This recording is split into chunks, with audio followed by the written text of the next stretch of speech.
And if you truly want to use your HSA as an investment vehicle, you need to create two accounts. One of them is a high yield savings account that can pay you 3 to 4% in APY at the time of recording this video.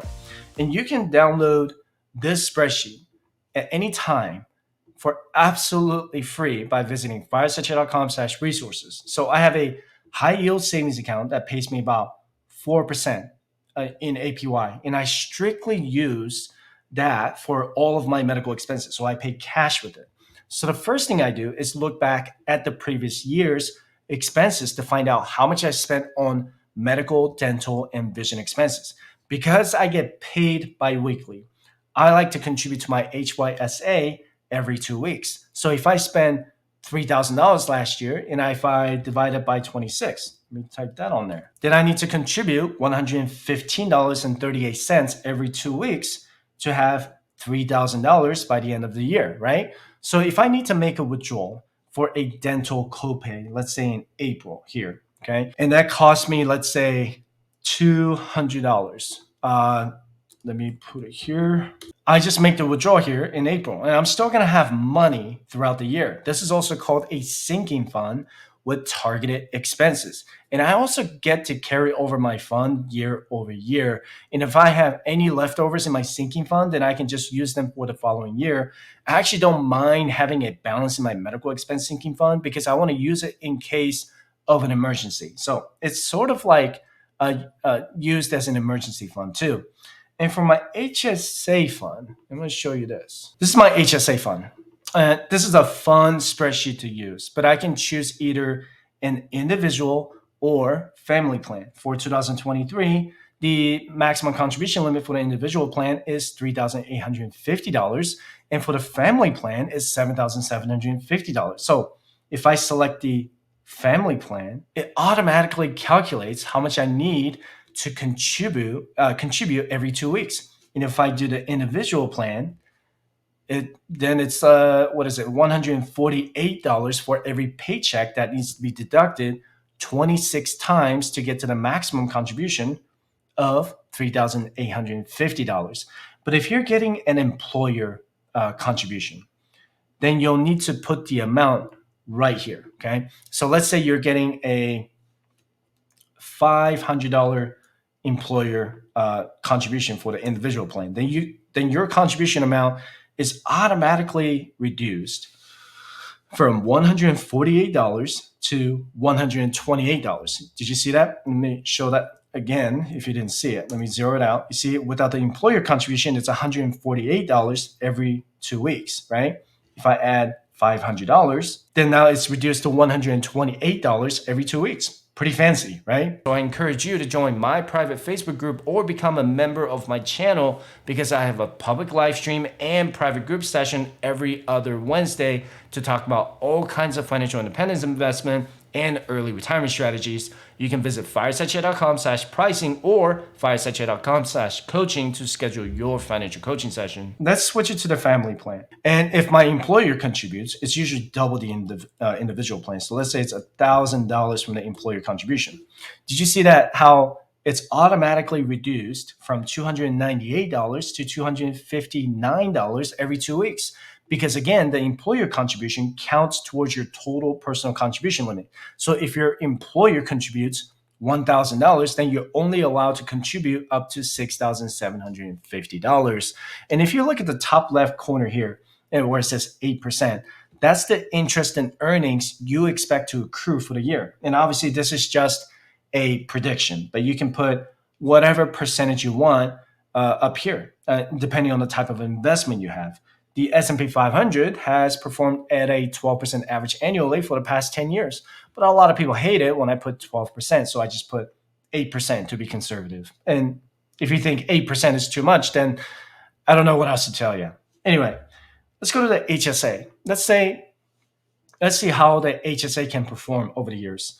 So let's say you're 25 years old, single, and you make the maximum contribution of $3,850 starting in 2023. And based on the contribution history that I looked at with the IRS, it's going to increase by about $50 every year adjusted by inflation. And if you're single forever, and I'm sorry that sounds terrible to say, but this is just hypothetical, you could have over $1 million by the time you turn 62 years old. And the highlighted cell here is actually for an extra $1,000 for the catch-up contribution at age 55. And at age 65, right here, you can make HSA withdrawals for non-medical expenses. So it becomes a separate retirement account other than your 401k and Roth IRA. And if you get married, let's say you got married at age 30, okay? You're not going to be single forever. Then your contribution is double, right? You could potentially have over $1 million by the time you're 56 years old, okay? And $2 million by the time you're 65 if you don't spend any of it and consistently invest in your HSA. If you're in your 20s watching this video, you're in the best position to grow your HSA to 7 figures because time is on your side. Let me give you another scenario. Let's say you're 35 years old, married, and you make the maximum contribution of $7,750 starting in 2023.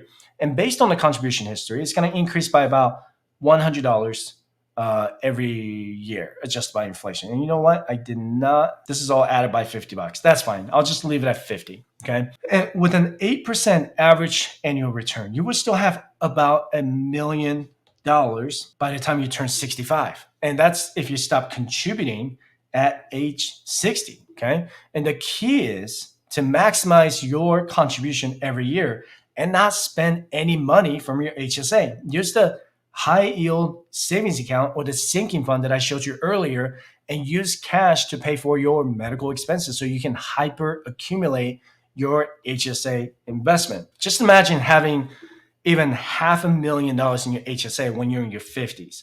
We all know how expensive the US medical system can be, right? And it's only going to get more expensive, unfortunately. It's a very unfortunate situation that we have right now in the US.